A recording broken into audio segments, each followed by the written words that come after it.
एक प्रश्न है कि शालिग्राम का पूजन स्त्रियां कर सकती हैं।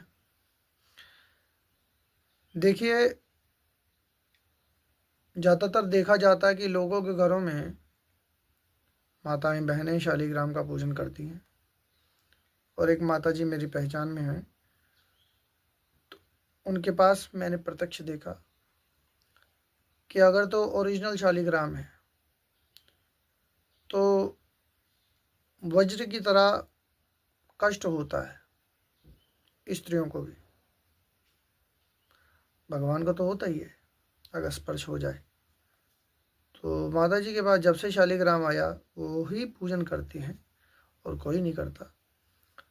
तो हमने कईयों को देखा कि बिल्कुल गिने चुने केस होंगे जिन्होंने पूजन किया तो उनको कोई, पर शास्त्र एक आज्ञा देते हैं कि नहीं करना चाहिए।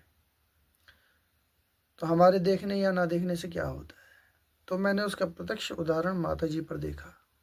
समझ नहीं आई क्या है। मैंने कहा माता जी आप ऐसा करो, शालिग्राम जो है ना वृंदावन से लाई थी। मैंने कहा मुझे दे दो, मैं अपने पूजन में रखूँगा। तो माता जी ने कहा कि ठीक है।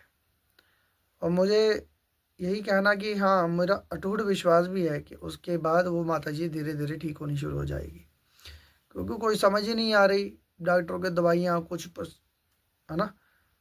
तो मैंने कहा यही एक चीज़ है। मूल में कभी कभी हम लोगों से ऐसी गलतियाँ होती हैं, ऐसे बन जाते हैं योग संजोग कि हमें किसका पूजन करना चाहिए किसका नहीं करना चाहिए अनजाने में। जैसे शिवलिंग के जो ऊपर है, कई ब्राह्मण लोग माताओं से शिवलिंग के लिंग पर, लिंग मतलब पुरुषवाचक नहीं है, लिंग मतलब जो शास्त्र में उसको ज्योति कारक बोला गया, लिंग चिन्ह भगवान का प्रतीक, तो उस पे हाथ लगा लगा के कर। इससे शिवलिंग का तेज जो है वो खत्म होता है।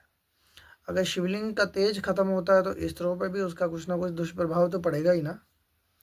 सारी बातें शास्त्र की हमारे मानव कल्याण के लिए ही ऋषियों ने बताई है। तो जब नहीं पता होता तो हम चलो करते हैं, और जब पता चल जाए तो नहीं करना चाहिए। तो इसी प्रकार से शालिग्राम का स्त्रियां स्पर्श ना करें, और चरणामृत पी सकती हैं, प्रसाद ले सकती हैं, फूल अर्पित कर सकती हैं, लेकिन स्पर्श नहीं कर सकती, है ना। ये बात आपको याद रखनी है। जय माँ, हर हर महादेव।